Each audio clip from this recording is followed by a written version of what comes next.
Post production వాటి planning ఎలా ఉంటుందండి? ఏముందండి, ఫస్ట్ అయితే మనం అంటే లిమిటెడ్ స్టూడియోస్ ఉన్నాయి కదా, పెద్ద సినిమా అయినా చిన్న సినిమా అయినా అక్కడ ఆ ఫెసిలిటీస్లోనే చేసుకోవాలి. How do you plan that? అంటే I take good amount of time in the post అండి. నేను ఇప్పుడు షూట్ అయిపోయిందని నేను 1 monthలో నేను రిలీజ్ పెట్టుకోను. I take good amount of 2 to 3 months time to release the movie.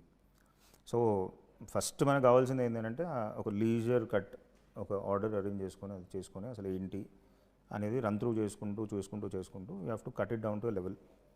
ఆ లీజర్ కట్ యాక్చువల్లీ బేసిక్ మ్యూజిక్కి డిఐకి పంపించేసుకోవచ్చు. అండ్ కొంచెం పార్ట్ ఆఫ్ ది డబ్బింగ్ కూడా చెప్పించేసుకోవచ్చు. తర్వాత changes however will happen.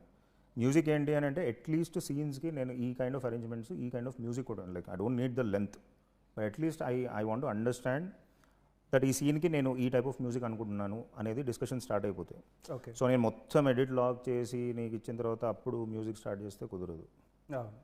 So ఆ లీజర్ కట్ మీదే అందరికీ పోస్ట్ ఒక basic level of run through ఒకటి జరిగిపోతుంటే that will be very easy for them to cut down. అంటే చేంజెస్ కానీ అవన్నీ కానీ చాలా ఈజీ అయిపోతాయి ఫర్దర్గా.